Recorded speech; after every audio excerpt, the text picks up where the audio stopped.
Tonight, we're going to be talking about sports betting. And before you place any bets amongst yourselves about who's going to win the debate, let's gauge what the crowd thinks. So for those of you online streaming at civil.com, and those of you here in the audience, take your phones out, put the beer down, and scan this QR code here. Let's see what you think. This is an Oxford-style debate. So while you're doing this, I'm going to explain the basic setup for the structure of the conversation and the debate that's going to follow. So while we gauge your interest here, after we see the results, the preliminary results, we're going to turn over to debaters who will each have 10 minutes to argue for the proposition and against it. They will have 5 minutes each for rebuttal. We're going to go to audience Q&A from you all here, and again, those streaming in from Civil. And then we're going to go to 5 minutes each for concluding remarks before we get this QR code back up on the screen and see who was persuasive, who wasn't persuasive, who owes who a beer at the end of the night. So has everyone had a chance to check out the QR code? I'm seeing overwhelming nods. Okay, so with that, let's get our debaters up to their seats and let me introduce them. So please come on up and give them a hand here.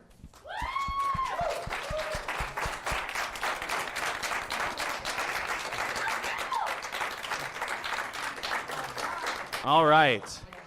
So on my far left, we have the proposition that we have the gentleman arguing for the proposition, Jude Russo. Jude is the managing editor of the American Conservative and a contributing editor at the New York Sun. He is a 2024-25 James Madison Fellow at Hillsdale College and was named one of the ISI Top 20 Under 30 for 2024. To my immediate left, we have Guy Bentley. Guy is the Director of Consumer Freedom at the Reason Foundation. Bentley's research focuses on the taxation and regulation of nicotine, tobacco, alcohol, and food. You had a clever phrase to describe this portfolio of research earlier. What was it? Vices that are legal that we want to keep legal. Okay, all right. And before joining the Reason Foundation, Bentley served as a reporter in London and Washington, D.C. So with that, we're going to turn it over for the 10-minute opening statement for the proposition for tonight's debate: should sports betting be banned? And that is going to be Jude on the far left. So you'll have 10 minutes. Keep your eyes over here where we'll have time cards. And for the audience, please keep it down to a murmur so we have everyone here and streaming online available to listen. All right. Can everybody hear me? Yes? Okay, good. Thanks to AIER and Young Voices for hosting this event tonight. And thank you to you all for being here. There are more exciting ways to spend a Thursday night, I would think, but I'm glad you're here. I have been given the unenviable task of defending a proposition that almost 70% of Americans disagree with, namely that sports betting ought to be banned. As the economist Phil Magnus, known I think to some people here, said with his characteristic charm on Twitter while poo-pooing this event, this is not a contentious issue unless you believe that the government has a say over private transactions between consenting individuals. This attitude is representative of an admirable American impulse. It's none of your business what I'm doing with my money. There are, however, activities that produce negative externalities. That is to say, someone else's private transactions become my problem. The cluster of behaviors, given the traditional appellation of vice, fall into this class of activities. The state, therefore, has traditionally taken a hand in regulating vice to protect people like you and me from these negative externalities, and sometimes banning vice outright. To take an obvious example, the consumption of alcohol, drinking, is constrained in most of America by open container laws. Some portion of drinkers become unruly while under the influence, even violent or dangerous to themselves. And so the state has decided to limit the places and often the times in which they may imbibe. What are the negative externalities of gambling? Why is gambling traditionally regarded as a vice? Well, there are a variety of negative externalities, which we'll get to, I think, during the rebuttals and concluding statements. The foremost reasoning in the traditional regulatory body of law is economic.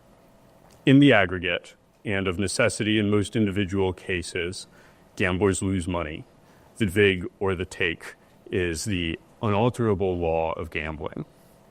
The organizer must always be paid, even in games where your left hand is playing against your right hand.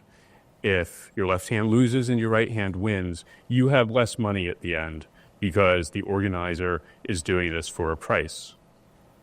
This is the essence of gambling. You are paying for a chance to lose your money. Therefore, the compulsive gambler can easily waste his substance, to use a somewhat old-fashioned turn of phrase, because wasting his substance is indeed the service being offered. The cost of this waste of substance, bankruptcies, mortgage defaults, the loss of housing for families, and so on, are carried by non-consenting third parties, that is to say, by me, someone whose credit is made more expensive, someone who pays mortgage insurance, someone who gives tax and charity for poor relief. We have therefore traditionally constrained gambling to particular places and times to limit the opportunity for the pathological gambler to lose money and thereby make himself society's problem. Thus, the limit on number of casinos and racetracks, the constraint of track days and track times. And this finally brings us to the proposition under consideration, sports betting. In its primary form, digital sportsbook, the spatial and temporal limits on losing your substance, wasting your substance are abolished.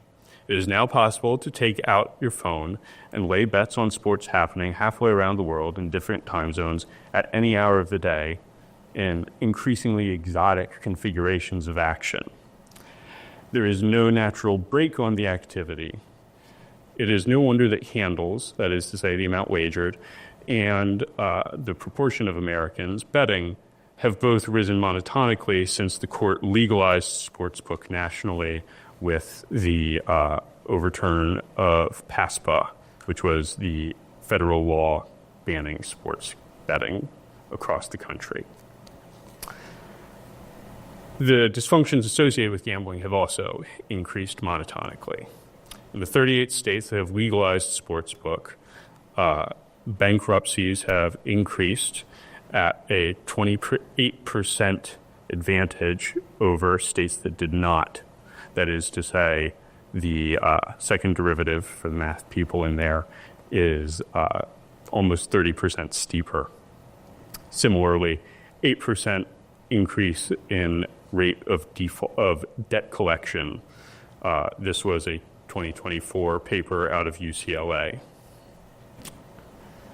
Similarly, in aggregate, in these states, credit scores, unsurprisingly, have decreased and have been decreasing every year that sports betting has been legal. This, by the way, is consonant with studies going back to the 90s on the disparity between gambling and non-gambling jurisdictions. This is not a flash-in-the-pan finding. This, at least on the surface, looks like good data. To return to the premise, vice is regulated when it becomes society's problem. That is, your problem and my problem. Even modest increases in default rates can trigger large problems. The mortgage delinquency rate in the second quarter of 2008, for those of you who were alive back then, this is a pretty young crowd, was 4.5%. This is no longer merely the concern of two consenting private individuals. Any fair consideration of a ban must account for the benefits lost.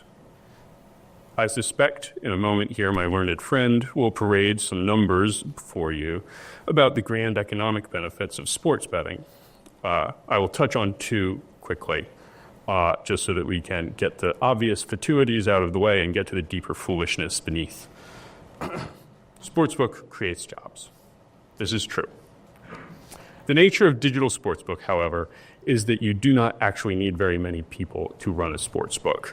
FanDuel, which is a top 10 online sportsbook owned by the Irish for whatever reason, employs about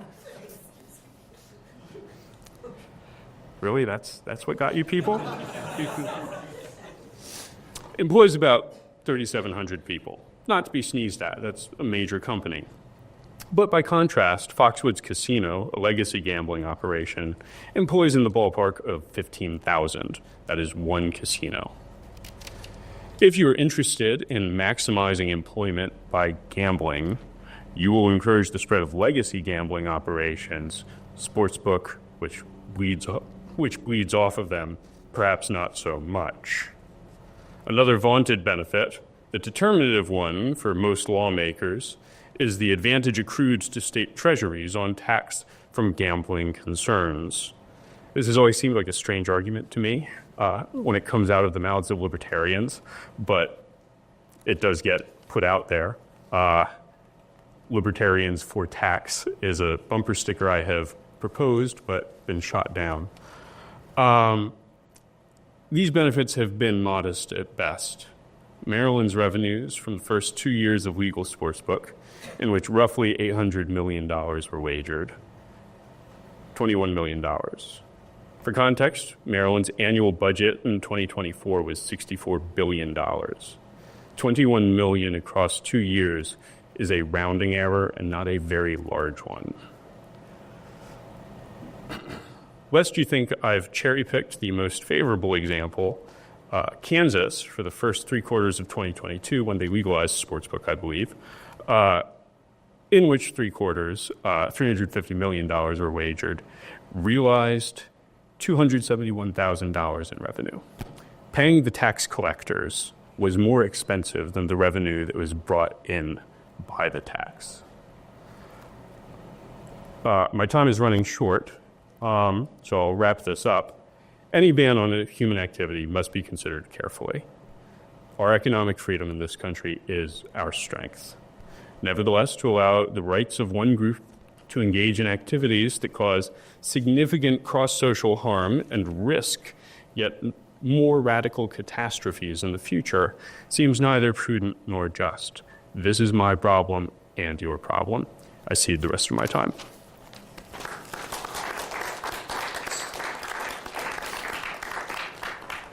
And now to the opposition. Go on. Can everyone hear me? Yes. Okay.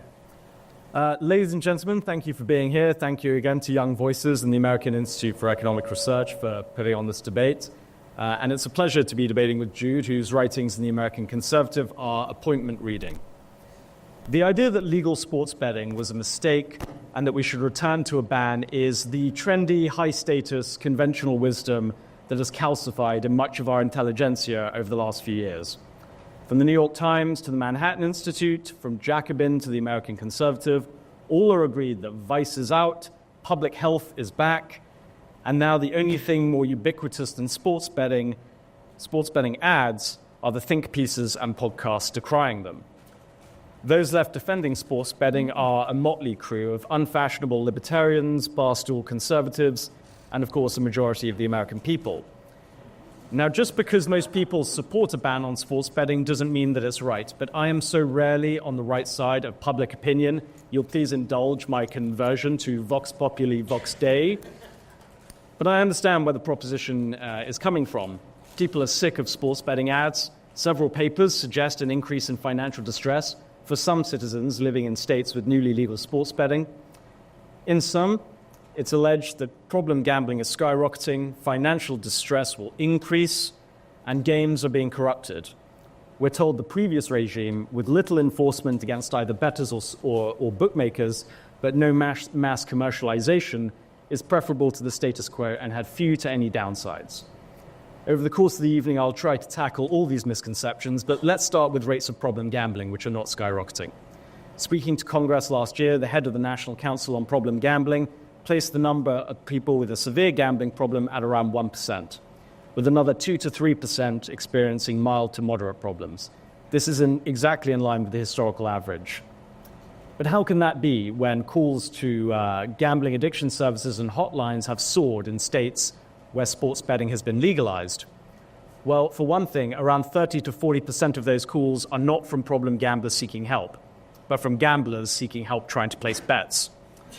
Now, As sports betting ads increase, so does advertising for addiction services, which is again why the National Council on Problem Gambling says on its website, these data should not be used as a proxy to estimate problem gambling prevalence. At a more granular level, most states don't collect good data on problem gambling, but one that does is New Jersey, which was the second state to legalize sports betting in 2018. In 2023, the rate of problem gambling in New Jersey was 6%, far in excess of the national average. Apps, legal sports betting? But what was it in 2017? It was 6.3%. There's been no change since sports betting was legalized. Nevada has had legal sports betting since 1949 and launched sports betting apps in 2010. Again, no change in the problem gambling rate. It's true several papers suggest a rise in financial distress for a minority of people in states where sports betting has been made legal. But it's important to recognize when, for instance, we hear about large increases in bankruptcies, one of the reasons we see such large increases is because we're operating from an incredibly low baseline, which can exaggerate the effect. The academics themselves who published this paper described these findings as rare, while also acknowledging the benefits of taking an existing sports betting market out of the black market, and most bettors finding it a harmless form of fun, and states glad of the revenue, which we'll talk about later. The literature suggests that whatever financial distress we've seen in the short term is primarily driven, but not exclusively, by low-income young men who are the least risk-averse demographic in the country. But the answer to a concentrated harm, even if it is just spending your own money recklessly, is to target or ameliorate that problem. The response should not be to ban a product or an industry that leaves 96 to 99% of the population unscathed. In some tentative good news, increases in risky gambling behavior appear to have leveled off last year. And at the extreme end of the spectrum that people think about with the problems of gambling, which is suicide, researchers find no link between sports betting legalization and suicide rates.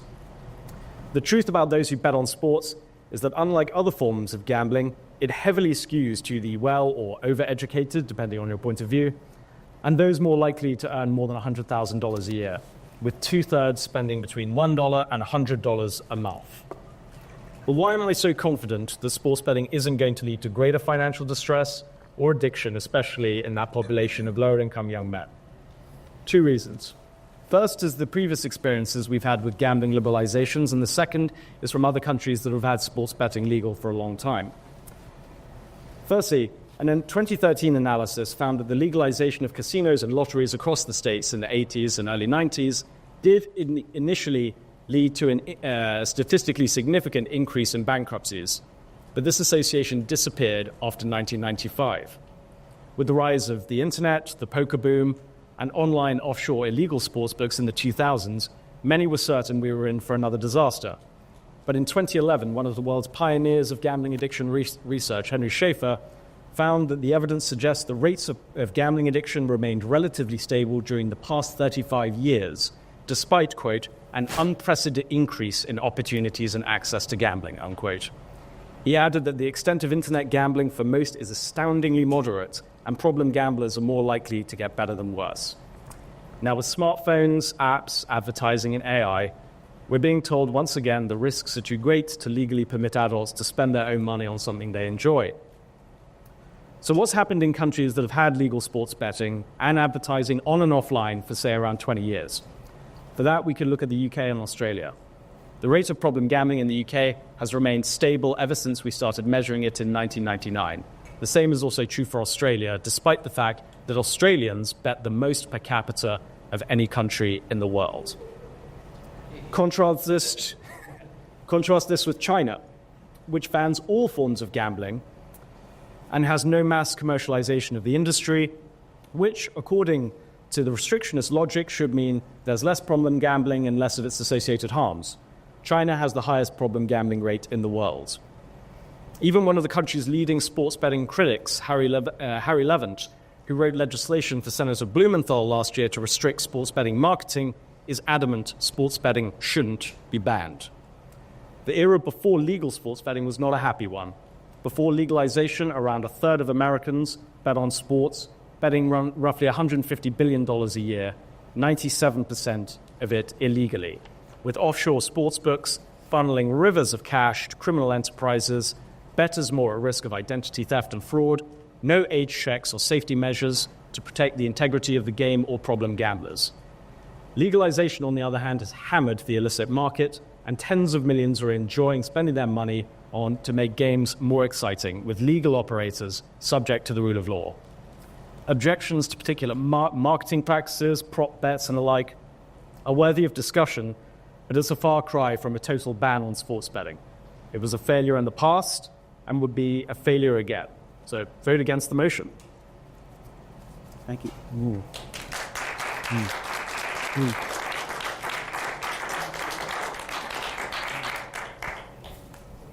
Great. So let's now turn to the first round of rebuttals, and we'll go to the far left for the proposition to start. You have 5 minutes. Okay.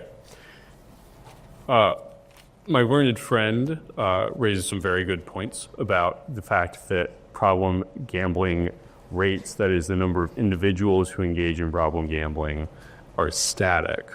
What is different is that a difference that digital sportsbook does provide is that there are more opportunities for problem gamblers to get into serious trouble. I think that the fact that handles are increasing sits in tension with the fact that with this idea that we have merely taken a bunch of black market activity and put it on the white market. The numbers on economic distress, I hesitate to take parallels from other countries terribly seriously because they have had different gambling regimes for much longer. This is something new that we have introduced in the United States. We are, in fact, seeing changes in the economic distress. I think that this is something worth considering. The fact that something novel has been introduced. We are not necessarily culturally as well prepared as the degenerates in Australia and Great Britain to handle such opportunities, and we should dial it back a bit. I would also note that there are other negative externalities. There is a high correlation between sports gambling and domestic abuse, even in cases where we're not dealing with problem gamblers. The one that we have neither of us have really touched yet are the challenges to sports integrity. While in the UK they have fewer problems with this, in the United States, the first few years of sports betting has seen a massive increase in people who are involved in the sport in some way betting and thereby compromising the integrity of sports. Just 3 days ago, there was a Major League Baseball umpire who was found to be in possession of accounts betting on Major League Baseball. That is a problem, and this is novel. The American people historically seem to care about sports integrity. We don't want everything to turn into professional wrestling. I think that that's fair enough. When you look at the surveys on approval for gambling, people are worried about challenges to sports integrity. So I think that is a cultural factor that's worth considering. I cede the rest of my time. Okay, second round of rebuttal from the opposition. Thank you. 1 sec. I just need to grab my phone for a little show and tell display in a second. The handle's increasing. The handle, i.e. the amount of people bet, in the United States last year legally it was 120 billion. It was 150 billion, 97% in the illegal market, pre-legal sports betting. So whether net handle has increased is questionable, but also I would challenge the notion that the net handle increasing would be a problem at all. Jude brings up that it's easier to bet now than it was pre-sports betting legalization. Perhaps if we ban sports betting apps or sports betting, that would at least introduce some friction into how easily people can bet and so on. So this is an offshore sports book based in Curacao. The United States has no authority to regulate this at all. You can download it on your phone. Here's some of the things it says. Get ready to play sports, casino, poker.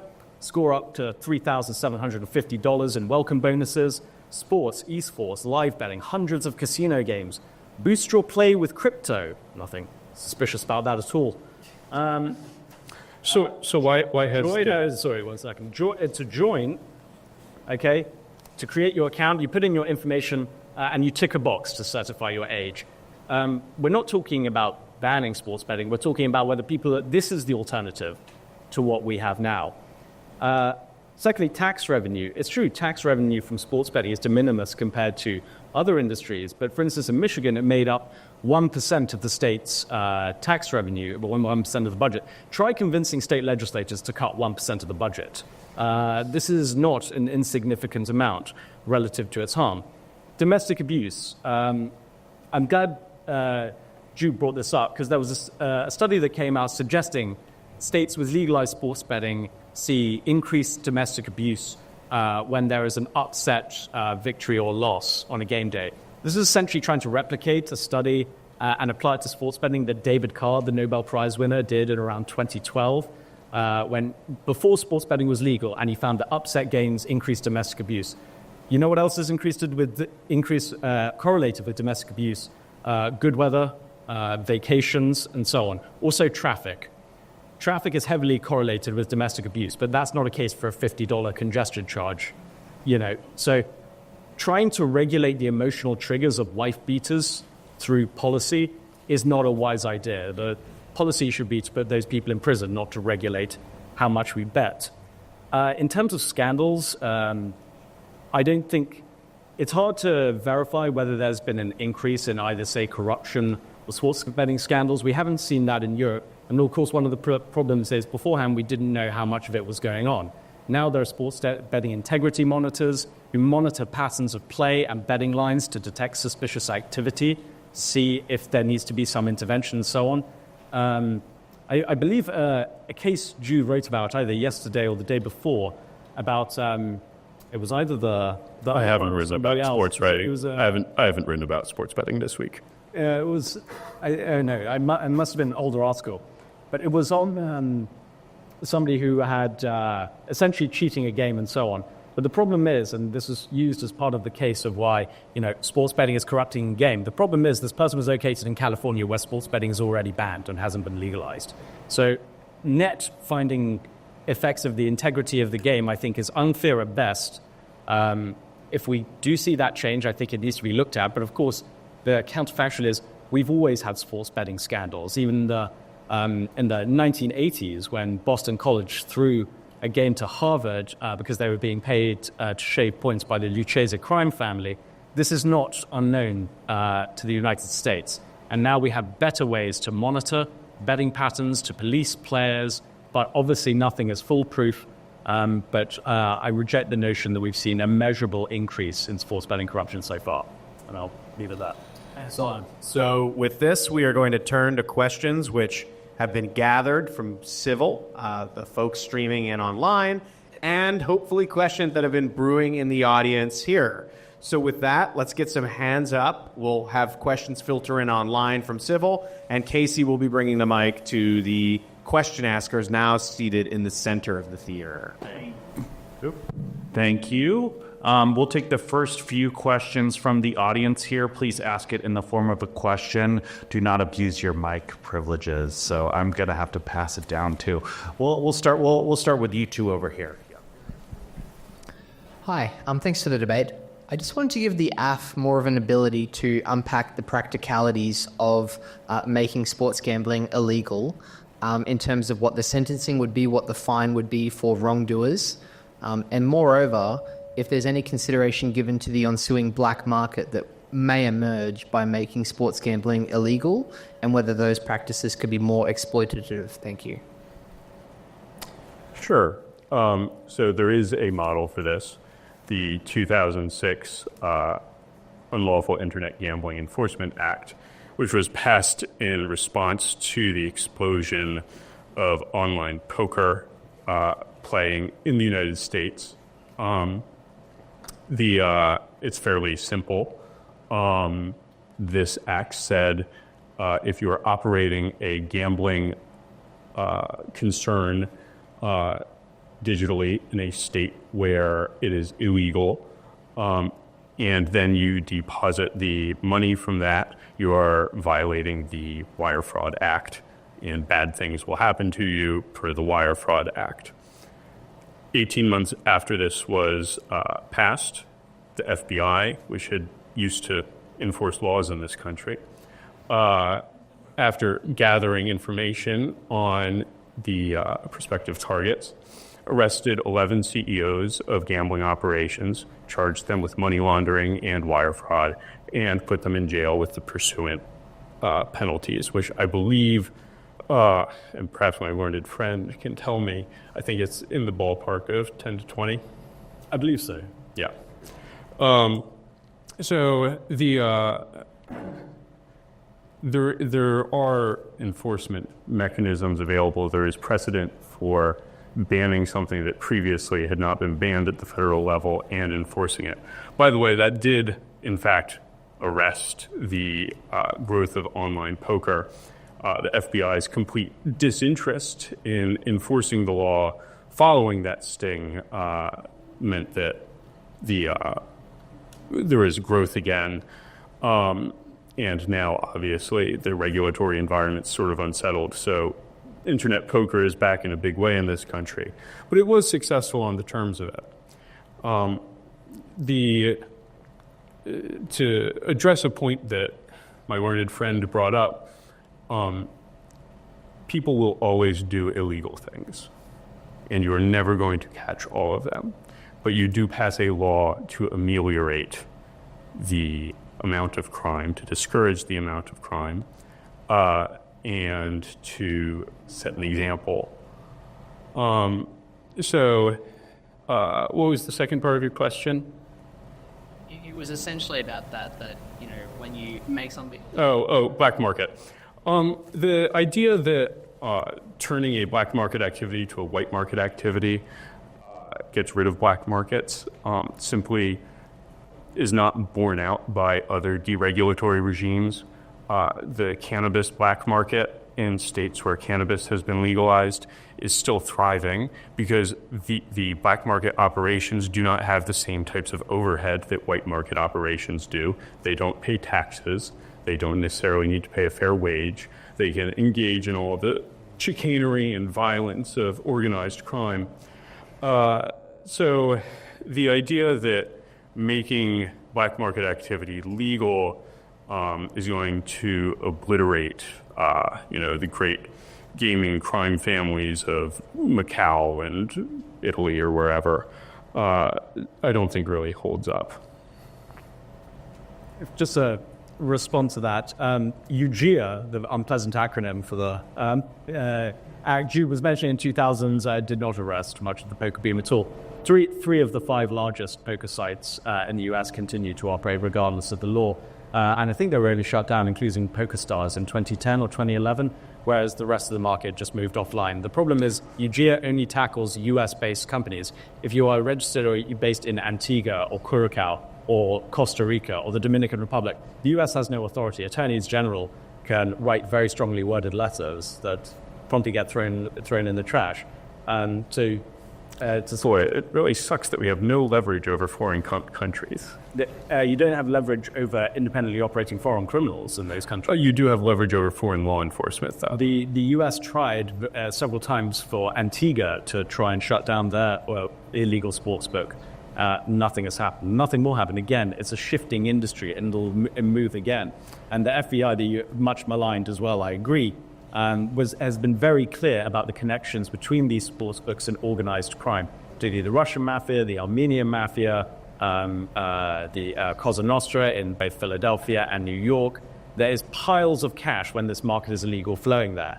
And now, of course, black markets will always exist. There's still illicit markets for alcohol in this country, of course. about 75% of sports bets in this country are now placed legally. That is a huge dent in the black market. To say this doesn't make a difference doesn't matter. And also, Jude, you said we can dial it back a bit. What you're supporting here is a full-scale prohibition of sports betting. Yeah. In fact, what you're proposing would be even stricter than what we had before the repeal of PASPA, because presumably you want Nevada to ban sports betting as well. Yeah. Where it's been legal for 70 years. So dialing it back a little bit. PASPA was a bad law. No, it will dial back the social dysfunction associated with the banned activity. That's what happens when you ban activity. It'll dial back the dysfunction. I don't think the problem is when you ban these activities, social dysfunction will increase. We did see this with the prohibition of alcohol. We do see this with drugs. If the social dysfunction increases when you ban the activity, then why has there been an increase in economic distress, right? Because I think in the immediate, and I mentioned this with the liberalization of casinos and lotteries in the 1980s and early 1990s. And Rachel Volberg, one of the country's leading experts on gambling and gambling addiction, says you do initially see in the wake of a liberalization, because more people are betting, you might see those who wouldn't otherwise have bet, who are in precarious circumstances, bet. But eventually, I was given to understand. No, and Tay, go to the next question. Who's been patiently waiting? All right, thanks for the debate. I just wanted to ask, what are your thoughts on legalizing betting on elections? Because I know there's a decent amount of people online who are into that, and it's kind of like a legal gray area, and I just wanted to get both your thoughts on the subject. I'm not going to defend propositions that I'm not paid to be here to defend. I made a lot of money betting on this election, so I'm disinclined personally to take too strong a stance publicly. I think that my considered opinion, considered for 30 seconds, is I don't care very much. I'm totally in favor of it. Prediction markets are great. They should all be legalized. And I believe betting on elections is legal in some way, Kalshi or some of the other ones. Yeah. Yeah, it's fantastic. Other questions from the live audience here? One, yes. So, banned was a pretty broad term used in this debate, and I think you all took it to mean, legal banning. But maybe, let's zoom in a little bit. Would you be open to, banning sports betting apps on your phone, for example, and kind of keeping, the way Las Vegas does it or did it previously, which is you had to go, to a sports book to place bets? Does that perhaps mitigate some of the harms that come from kind of the immediate gratification or satisfaction of sports betting? Certainly, it reintroduces the sort of temporal and spatial limits on problem gamblers and their ability to engage in their harmful activities. That said, I was brought here to defend a simple proposition, which is ban sports betting.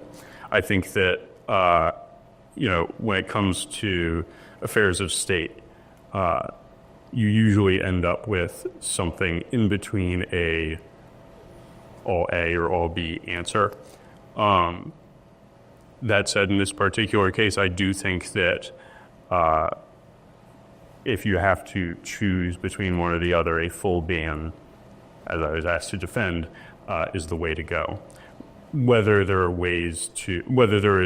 actual ideal lives somewhere between what I've been asked to defend and what we have now, I'm happy to talk about that afterwards, but that's not why I'm here. I would say that, it's with banning these products, I think even if you just restricted this to the online, so imagine if you kept legal sports betting and we're just going to go after apps and so on. These are already here. It's not like we have any authority to stop them. It's just that the regulation is looser and there's going to be more problems in downloading these apps and using them from others. Also, they don't have the kind of safeguards the legal operators have, for instance, self-exclusion programs, where essentially, if you opt into it, you're essentially banned from using the app. One thing I would like to see, though, is either companies getting together or states getting together, even, God forbid, a federal legislation to ensure that there is a federal self-exclusion list, so you don't go from, say, one state to the other to avoid the self-exclusion you've put on yourself for betting. And those programs have been highly effective. problem gals. I would like to push back on this idea that we are totally powerless to use American influence abroad to bring about law enforcement outcomes. 10,000 troops are headed to the Mexican border right now because we sent a mean tweet at the president of Mexico. We can, in fact, make other countries do what we want. That is the extravagant privilege of being an American. So the idea that, there will always be the Macau Games or there will always be Antigua. Yes, you will always be playing whack-a-mole. That is sort of the nature of enforcing the law. But I reject this premise that there's nothing to be done. We simply haven't tried very hard. I mean, the thing to do is have a legal, safer market. And I think one of the things Jude is missing is, we mentioned jobs earlier. The reason why legalized sports betting has created jobs, both direct jobs in the industry and then induced jobs, and then jobs from people newly employed spending their money. The reason why these are net job increases is because you're taking money that was in an illicit market and it's being brought back to the United States to spend here. We're not having mass numbers of bookies unemployed. These are new jobs being created and so on, and economic benefits. So I'm not, the idea that the US, we have such influence, we can properly enforce the law. We still can't stop fentanyl coming into the country. The idea that we're going to stop online betting apps, I think, is for the birds. Let's hold there and take a question from Civil if we have one, or if not, from the live audience. We don't have a question from Civil quite yet, so I want to encourage those of you watching online, if you're registered with Civil, please type your question. Or also, if you're listening in on X, you can tag at joinyoungvoices.com, and I'll be checking Young Voices account to take your question there. So we'll take another one from the live audience here. Yeah. So regarding sports integrity, do you take issue with leagues like the NFL being considered entertainment rather than sport, therefore they can influence the results of matches?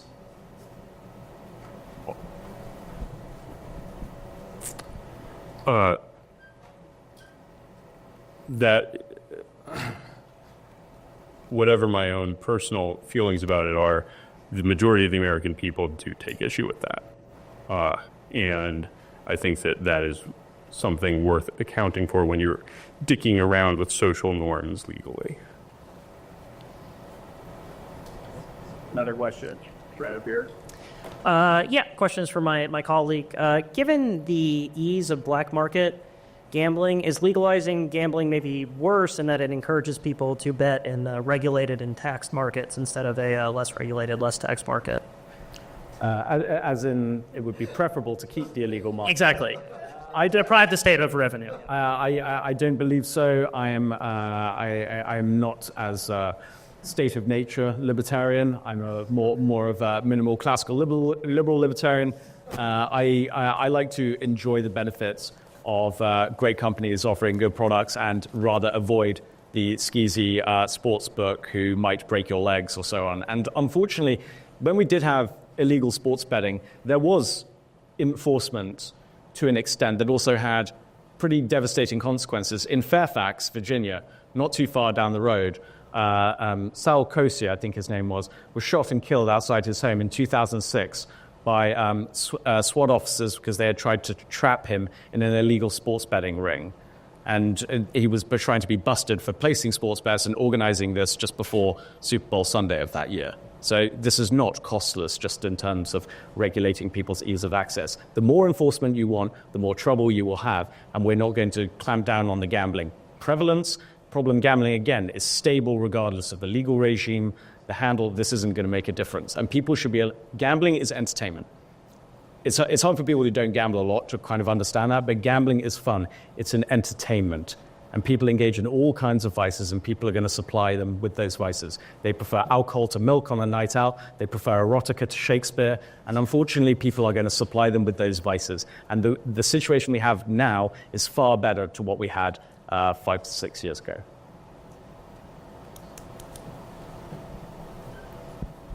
Thank you. I have one question from a friend who is watching online. Stephen Kent from the Consumer Choice Institute, Consumer Choice Center asks, what are the best regulations you've seen in the States on online sports betting that protects consumers and puts some barriers between gamblers and problem betting?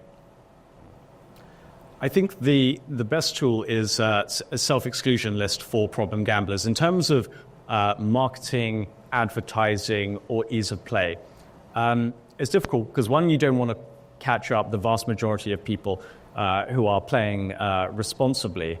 However, I think one thing that could be massively improved is giving consumers better information on the odds of parlay bets and what they're actually doing when they place a parlay bet.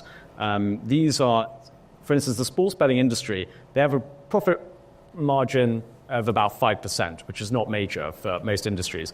But when people place parlay bets, which are inherently more risky because you need several chains of things to happen, the profit margin increases by 10 to 15%. And the odds are unclear, the payouts are unclear. I think there could be a lot more transparency, maybe even, I'd have to look at it, but maybe even regulation in that area. Information is necessary to consumers if companies are either hiding it or making it deliberately obscure. I think consumer protection laws are totally fine. I think it's also worth mentioning that as legislation exists now, when a gambling app offers you that bonus when you sign up, that is tax deductible, providing other conditions. I think that tightening up legislation so that gambling companies have to be a little bit more careful and a little bit more forthright, as my learned friend suggested, about what you are signing up for and how you get your money out, and not encouraging them to do these things that are catnip for problem gamblers is worth looking into. Something that is not widely known in this country is that at many states, the American Gaming Association's model legislation was adopted without alterations, and they're representing an interest. They don't really care about you that much. They are trying to make money, and that's what they're there to do. So I think that revisiting a lot of the legalization regimes that were introduced in these places in a fairly hasty, unconsidered way is worthwhile and will reduce much of the dysfunction. Of course, that would require lawmakers actually doing their jobs, but hope springs eternal. Thanks. We will take more questions from the live audience here, but before we do, I just want to encourage those watching online to keep submitting questions through the Civil app if you're registered, or on X, tag @JoinYoungVoices. All right, next question. Yes. Okay, so this is the guy who's pro-banning it. You said there were like 3 that I counted externalities that you cited as a reason why you were anti-sports betting. All of them seem kind of minor and easily explainable or applicable to other things. So do you have like a philosophical or like moral reason why you're against it, or? Just because the same kinds of ills result from other sorts of activities does not mean we should legalize an activity that produces more of these ills. I also, as I tried to bring out in my opening statement, you don't actually need to dicky with credit markets that much to produce large ripple effects. The increase in financial distress, which we have seen, you can talk about how it's going to plateau in the near future, but we have seen this right now, I think, is determinative. I have tried to stay away from the other 2 issues, domestic abuse and sports integrity, because I'm not going to try to get a crowd full of libertarians to actually care about people. I'm going to try to make them see that this does affect them. Just an account, the study regarding credit and credit ratings, Hollenbeck from UCLA, Well, the credit studies one was the Northwestern study. Is it Northwestern? There's Taylor. And the UCLA one was the increase in defaults and debt collections. Yeah. In terms of credit, I believe my colleague Jacob Rich looked at that paper and said the average client credit ratings, looking at the study, it was I think 0.3%. Yeah, which actually is statistically too low for it to be for it to be inferred as cause. So it could be suggestive for sure. I think the effects are so. Again, I think what the question is getting at is very good. When you're talking about general effects that might or might not ripple and then might go down in later years, these effects I think are too attenuated to be a direct externality that you should actually take to account in policy. It's a broadening of the harm principle to such an extent that, for instance, so many other kind of leisure activities, whether you consider them vices or not, there would be grounds for restriction. 30 to 40% of Americans are considering going into debt this year to go on vacation. Whether that's a vice or virtue, we think that's a positive social goal, but we cannot write legislation to micromanage people's personal financial decisions, particularly when those people are the least risk averse in the country. I understand what you're saying, but first off, a 30% increase in your second derivative is not to be sneezed at. And the argument that people do dumb things in other spheres of their lives does not justify legalizing another thing that will be abusive for them. Just because people are thinking about going into debt to go to Aruba does not mean that we should now say you can do that and also go into debt on a parlay on whether the Ravens are going to fumble this week. I suppose there would be always the question, who is the we, considering it's not our money? Well, except that it is money. I pay mortgage insurance because I have a mortgage. I am compelled to take mortgage insurance. When people default on their mortgages, that affects my mortgage insurance rate. Sure. The market is also a tool for distributing costs. When you bring in costs from social dysfunction, it's not like these are only borne by the people who are engaging in the activity. Whether the costs are distributed by the state or by the market, they do come out.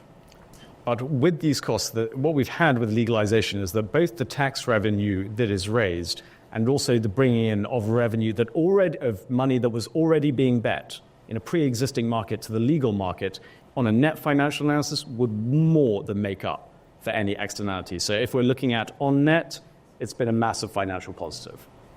Let's take another question. Yes, we are getting some questions from the online audience. So we have one. If sports betting is legal, should betting companies be held accountable for predatory practices like targeting problem gamblers?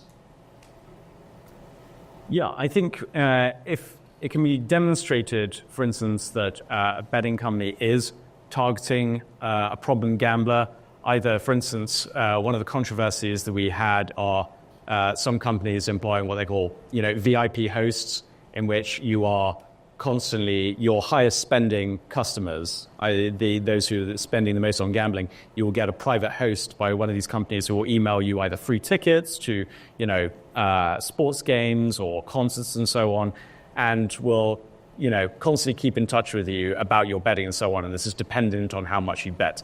Obviously, for a lot of people, if you, in many areas of life, if you spend a lot on something, the company is going to have a particular interest in you, and so on. The problem with gambling is you can exactly target that vulnerable population.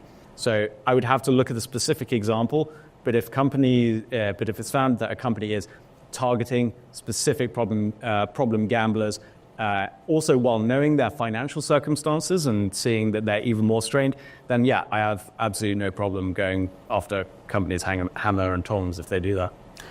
I actually tend to think that if an activity is legal, you have to let the companies engage in the activity as they see fit. I wish that I grew up around here and there used to be a Bombay Sapphire advertisement that sat right next to a repo lot here on New York Avenue.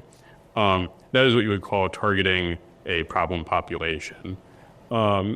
and we are fine with it because we understand that the liquor companies are in the business of selling liquor. I think that you start to get into fuzzy questions about equality under the law when you say, well, you can market to this set of people, but not to that set of people.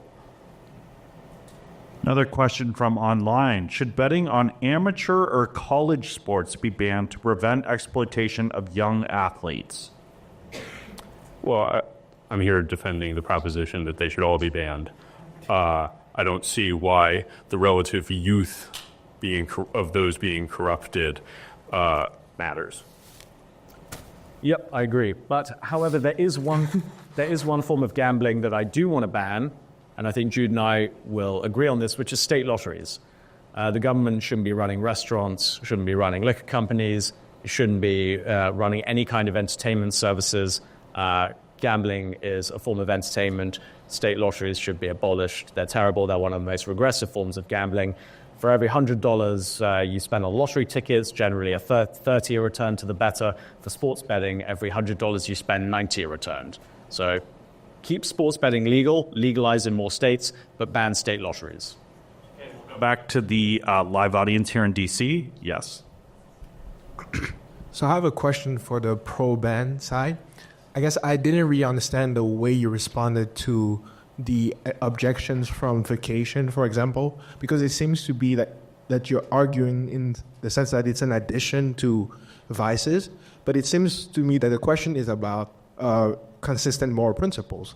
If you state that something should be banned merely because some people do dumb things, why shouldn't other things also be banned because some people do dumb things?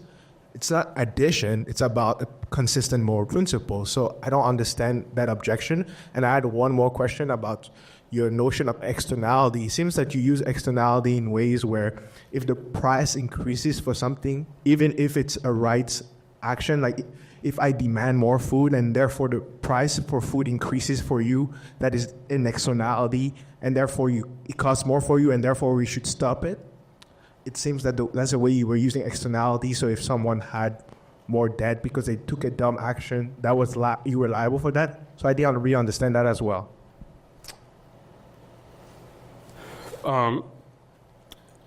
So to the first point, I'm merely saying that I'm not terribly troubled by issues of moral consistency. I think that people do things that are bad in this sphere of life doesn't really have to do with whether another sphere should be examined on the same terms. So I sort of reject the premise there. You are, in fact, opening up a new vice market.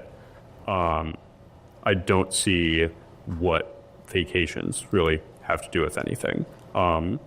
If we can play this game, with the other traditional vice industries, because liquor is legal, you have to make cannabis legal. Well, I see what you're saying, but I think that these are basically different things, right? I do think that a difference with gambling is that is the addictive component. People are not generally thought to be addicted to buying vacations they can't afford. I'm happy to hear carping from the social scientists in the audience about that. The fact that there is not actually a service being provided besides losing money in concrete terms. And you can talk about, it's entertainment, you're buying fun. Fine. But that's like saying you're buying fun when you go get a drink or go get a movie. In those cases, you are actually being given a good. If you go to the cat house, you are being rendered services. With gambling, losing money is the service being offered. So I think that it's distinct from other spheres in which you have people behaving badly. To the second point, I think it's, as I said, I'm not that interested in consistency.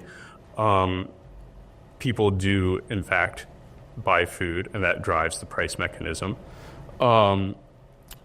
I think that we all agree, though, that when people engage in dysfunctional activities and the costs are borne elsewhere, that is a different type of thing from just engaging in a market. So that's sort of I realize I'm not giving a really pithy answer here, but those are sort of the broad distinctions I would draw. That's a good place to start. And as we pivot into the concluding remarks, the closing statements, I'll remind everyone that on the topic of vices, there is a bar outside. So if you'd like to grab another drink before we pivot, please do so. And as is custom, we will give the opposition the first opening salvo of concluding remarks, and then we'll conclude with Jude. So please take it away. All right. Well, thank you very much, everyone, and thank you to Jude for a really enlightening discussion. I've spoken quite a bit about the harms of banning sports betting. I'll just mention one more. In 2012, Andrew Wong shot and killed his bookmaker, and he also killed a friend who was an intermediary for another bookmaker. He owed them $9,000 in illegal bets from bets he had placed illegally on sports. At the end of his trial, the prosecutor showed a message that Wong had sent to a friend before the murders. Wong asked, "Would you rather owe money to a bank or to someone you can kill?" In so many words, he explains why we should have legal markets where disputes are solved through the rule of law rather than extortion or violence. I don't believe that after running so many failed experiments in prohibition, and we're not opening up a new vice market, the market already existed, it's just being brought into the white market, that we need to experiment with this again. Sports betting is still illegal in 10 states, including 2 of the richest and most populous, and yet there's already an amazing push to try and get sports betting banned again or regulated to the point where most consumers won't want to patronize American businesses.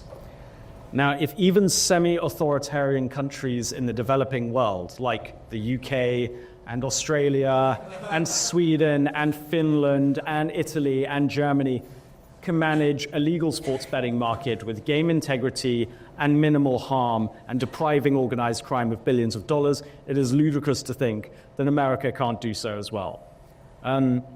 I believe it was a few months ago, Jude did a fantastic interview with the head of the National Prohibition Party, or their presidential candidate, and he told Jude, in regards to our signature issue of alcohol, it is important to note that we are not looking to bring back national prohibition or take away anyone's beer.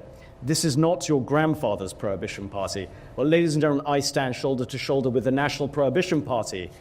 The genuine copper-bottom prohibitionists believe in legal, regulated markets. So, ladies and gentlemen, as you come to vote, bet on America, place your bets for Sunday's game, or not. It is and should be your choice. Vote against the motion.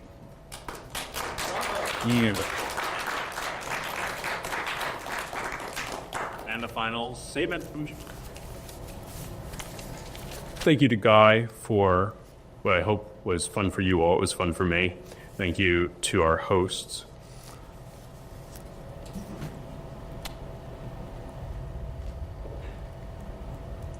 We do not... Traditional regulation and law does not tend to come out of a vacuum. Sports betting and all forms of gambling have been heavily regulated in this country pretty much since the founding. I'm happy to sort of get into the historical regimes. They were, in fact, those regimes were there because there were dysfunctions arising from this that were becoming other people's problems. And we've talked a little bit about the dysfunctions. I think that Guy has unconvincingly explained away some of the spike in things like debt collection and defaults. When we have removed these prohibitions or regulations, they were not full prohibitions, we see a spike in the dysfunctions that they were trying to fight. I think that perhaps for once, instead of doing a Portland-style deregulation on drugs, we should arrest a radical social change before it comes and bites us in the ass. We are seeing a spike in the dysfunctions. We can deal with it now, or we can deal with it when it's a much bigger problem. I cede my time. All right.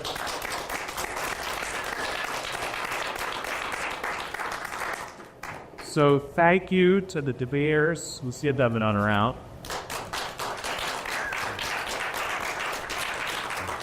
But the real expression of your thanks will be in your vote, which we will collect now in the second round of a QR code. So those on civil will be voting with us here in person.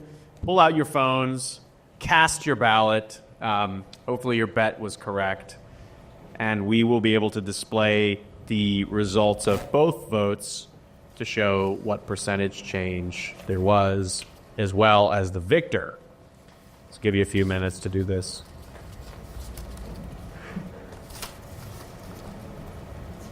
Hold on. Easy. You're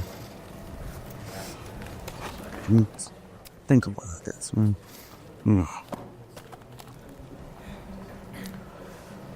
Entertainment substitute.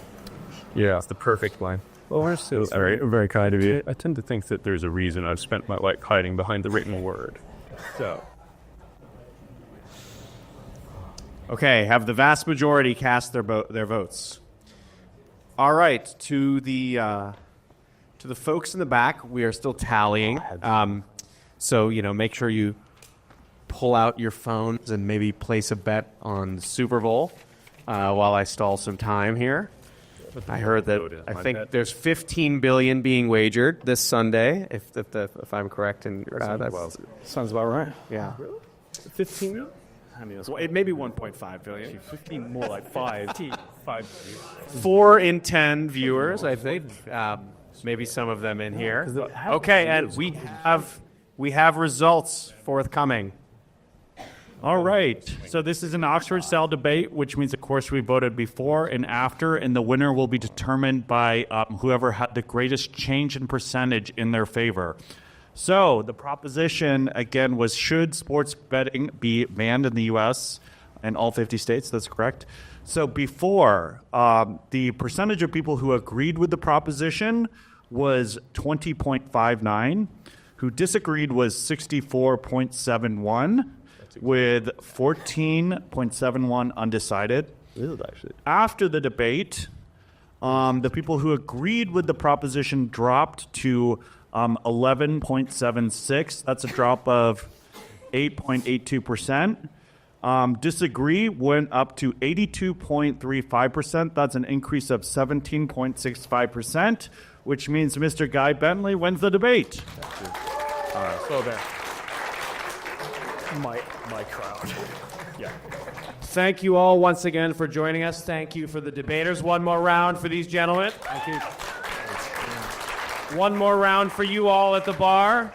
And thank you to all of the people with Young Voices, AIER, and Civil, this incredible streaming platform we are so grateful to partner with for making this debate possible. Thanks again, and stay tuned for the next Fusion AIER and Young Voices debate. Thanks. Thanks, man. Much appreciated. Thanks.